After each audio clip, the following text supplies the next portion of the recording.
What's going on, YouTube? This is What Would Josh Do, and this is a super exciting video. The most exciting video of the year so far.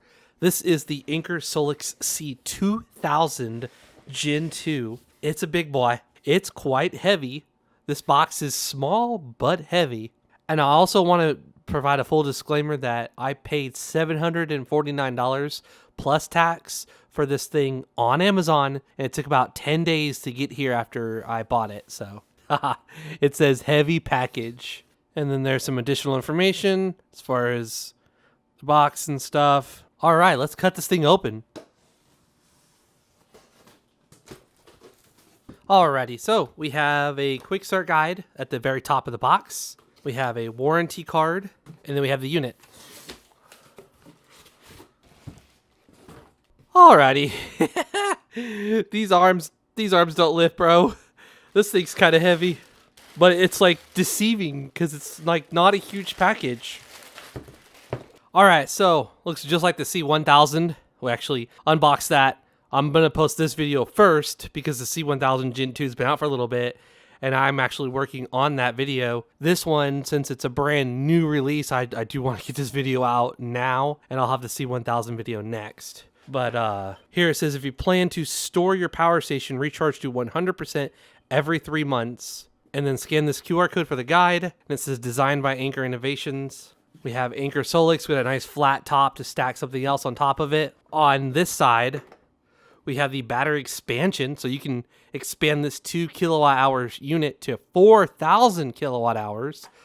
So that's exciting if you want to at a later date, hey, maybe you tested it and it doesn't last as long as you'd like it to, then you can upgrade it to 4,000. On this side, we have the AC input, the reset button, and then our solar input, which as you can see, it's 11 to 28 volts at 8 amps or 28 to 60 volts at 17 amps.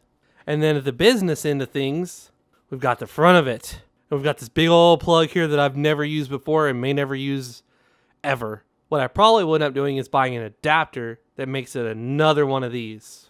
We also get a goodies box.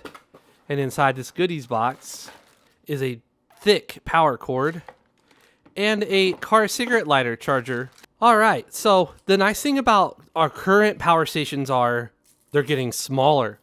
This thing, Anker posted a video if you should get the F2000 or the C2000 Gen 2. It's so crazy how much size difference there is between the F2000 and this unit. All right, so I'm going to go ahead and plug this thing in. And the unit should come to life. Sweet. We are at 83% out of the box. And we're currently charging at... Whoa! I'm going to flip a breaker. Oh, that's not good. That's too much. That's going to flip a breaker. All right, so I actually have my computer on a UPS lithium battery backup. And I just unplugged it from the wall. It's a roto battery. I got my filming lights on battery right now. Because 1,400 watts, if I draw any more than that right now, I'm going to flip a breaker. So our maintenance guy basically said that our apartments used to be like government assistance housing. So they designed them really cheap, and our breakers are really cheap. So anyways, we're going to open the Anker app to add this unit to our collection. So we're going to go here to... I have that one charging. Why does it say... Anyways, we're going to go ahead and add it. And it says C2000 Gen 2. All right, we're going to press the main button. And it added it. I'm going to make the name shorter. And I'm going to choose Wi-Fi. Obviously, you don't have to use Wi-Fi. But Wi-Fi means you can monitor it remotely. Meaning you can be at work and check the status of it, which is cool. And yeah, we're drawing 1,400 watts from the wall. That's insane. Oh, look, it says Anker joined our network. Unlike the other one, it had the latest by default. So, oh wow, HC recharging speed 1,800 watts. I'm going to lower that to a safer number for my apartments. So, and then car charger mode. You can read that, but I disable it. and then smart AC mode. So there you go. I'm going to disable that. Device timeout, we've got 30 minutes all the way to never. And then screen brightness, we can change it to low, medium, or high. For screen timeout, we can do 10 seconds, 20 seconds, 30 seconds, up to 30 minutes. I wish there was an always on option, but it is what it is. Screensaver is pretty cool. You can have a clock going, and after the time is up, it will display a clock. But I'm going to go ahead and disable that.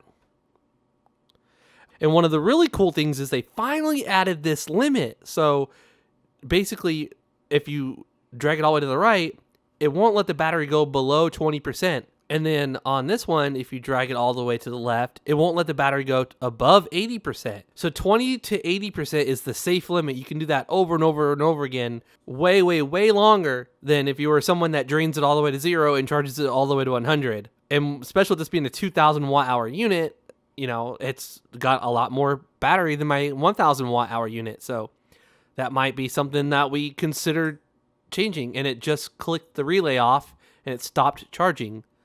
But we're going to go ahead and set all that to default. And then this output port memory switch is freaking fantastic. So basically, if you are powering a fan or a CPAP machine with the battery in here because the power went out and now the battery in here dies, the fan's going to turn off, the CPAP's going to turn off. When power is restored, if you have it connected to the wall already, it's going to automatically see that power is restored, start charging the battery, and once it gets to a set state of charge, it's going to automatically kick the AC back on or the DC back on. Whatever you had, it's going to remember that. So that's an absolutely fantastic option. And then, of course, we can see the device name. We can change the Wi-Fi to a different one. We can change from Fahrenheit to Celsius, see our serial number, update the firmware, add new features, fix bugs, make it a better overall experience, but then we can delete it. And now we're charging at 1,000 watts because I went ahead and set it to a safer limit for my apartments, for my use case. And then here on the home screen, we can see that we're 88% state of charge. It's at 64 degrees Fahrenheit. We can choose TOU mode, where it's going to store the energy. We can do Storm Guard, where if it detects a storm, it can do all that. And then fast charging plan, so basically, temporarily, we want it to charge as fast as it possibly can.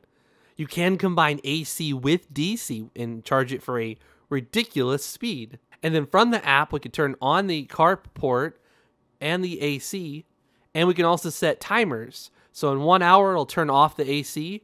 In 3 hours, we'll turn off the AC, or we can customize it and do up to 24 hours. Same thing with the car. And then we can turn that screen on or off remotely with the app. All right, let's get the C1000. And there you go. We've got the C2000 and the C1000. So it's awesome. It's freaking awesome. This is a 1,000 watt hour unit. This is a 2,000 watt hour unit. This one is not expandable. This one is expandable. This one is so much lighter than this one. I noticed that they put the car cigarette lighter on the side of this one, but on this one, it's actually on the front of it. And then there's the button to turn it on and off. I guess we didn't finish looking at the front of it. So we have the time remaining, that it's connected to Wi-Fi, the overall state of charge, how many watts it's charging at. It's at 90% currently, so it's almost full. And then we have a 140 watt and another 140 watt, which is crazy. If you've got 16-inch MacBook Pros, you can literally charge yours and your wife's MacBook Pro at their full rated speed using USB-C, which is going to be even better than using AC because it's going DC to DC. So you're going to get the most efficient charge. Then you've got a 15 watt port here to charge up your phone at 15 watts, and then your Apple Watch or your earbuds or whatever you have at, another 5 watts, because these two ports share 20 watts maximum. So if your phone's charging at 15 watts, then your earbuds are going to charge at 5, which earbuds don't charge that fast anyway. And then we have a little bitty reset hole over here.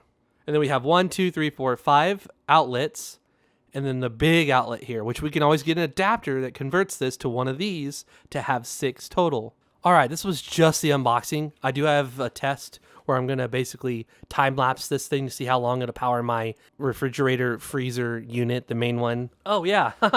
I guess I should finish looking over everything because I can feel some heat coming from this side right here. I don't see a fan on this side, but I can feel hot air coming out. Okay, I believe the fan's going to be on this side, and I can feel cool air on this side. I can't hear it, but I can definitely feel cool air, warm air. It's so crazy how well things have improved.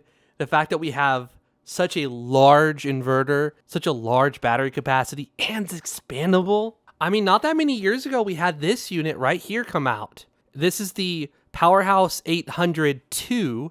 They renamed it to Anker Solix something. This uses the older style cells. I'm actually going to be giving this one to my sister because it sits in my closet and it doesn't get used anymore. And I just realized it has DC 5521 output. Wow. I'd never used it before. But now I have DC 5521 to fridge, DC 5521 to car cigarette lighter. I've got some DC 5521 stuff now. And then the nice thing about this one was you could charge it with USB-C. So during a power outage, I would connect 2 power banks to this guy, and it would get 60 watts from the left one and 60 watts on the right one. So I'd be putting 120 watts into this thing, and then I'd have this powering my fridge. And then it uses the older barrel plug style for DC in. So this is how you charged it with the wall outlet, and it only charged at 120 watts unless you also added additional 120 watts of USB-C to recharge it even faster. And then it had the old Anderson. So it's just crazy the difference. And yeah, this one has the light on the back of it. But yeah, it's just, this was a few years ago. And now this is essentially the same size as the C1000 Gen 2. But yeah, I plan on giving some of these older units to my family members. Again, these weren't that long ago. This is the Anker 522. But to charge it, you've got to use a DC barrel plug adapter, and it charges it like 110 watts or something. Which this one you can also combine a 60 watt USB-C cable and charge it at like 180 watts. But it's just so crazy how quickly tech evolves. Because now we have this C300 here, and it's got the AC input, which charges at 330 watts using the wall outlet. Or you can charge it with XT60 solar, or you can charge it with USB-C. With these older units, you had to have these power bricks that come with like gaming laptops, for example, and it only charged at about 100 watts. And it was just slow and inconvenient, and you had to bring this one specific adapter, and if you lost it, you had to buy another one. And with all these new units, you can go to the freaking store and just pick up one of these normal cables, plug it in, and you're charging at 300 watts. I do have a 200 watt limit set on this one, but you can charge this thing up to 330 watts. So much more convenient than carrying around a big old brick like this. I pretty much do hoard tech, but yeah, I have family members that don't have any power stations at all. And I guarantee when they're using that Powerhouse 802 or that Anker 522 or, you know, one of my older power stations, they're going to absolutely love the fact that they can power a fan when the power's out, or connect it to their refrigerator and power their refrigerator with a bigger one. This unit has one of the best UPS modes in the market, where it can switch over like that, no interruption at all. In fact, I will demonstrate that by using my filming lights. Okay, so the lights that are currently helping with the filming in this video, they're drawing 261 watts right now, 1000 watts going in. Now, if we were to disconnect the AC input here on the side, just a tiny, tiny flicker, that's it. That's it. And if this were a computer or a gaming console or your television or anything, your system would not know that it got interrupted. Everything would just continue like normal. So during a power outage, you've still got 6 hours of these lights, which is fantastic. Then when the power does come back on and you plug it in, there we go, tiny, tiny flicker. That's it. Back to normal. It's going to be charging here in just a second. Yep. 1000 watts in, nearly 300 out. So your internet modem, internet router, your gaming console, your PC, whatever you had connected, nothing's going to skip a beat. When the power goes out, it's going to switch over to the battery, and you're going to keep going for as long as this thing will put out to that device. And then when the power comes back on, it's not going to interrupt it at all. I'm going to follow up with a review of this unit, see how long it powers my refrigerator, maybe just make a YouTube short of that. I don't know. We'll see. Thank you so much for watching. If you enjoyed the video, please give it a thumbs up. I would greatly appreciate it. If you're new to the channel, please consider subscribing. I'm most active on my YouTube community page. This is What Would Josh Do, and I'm out.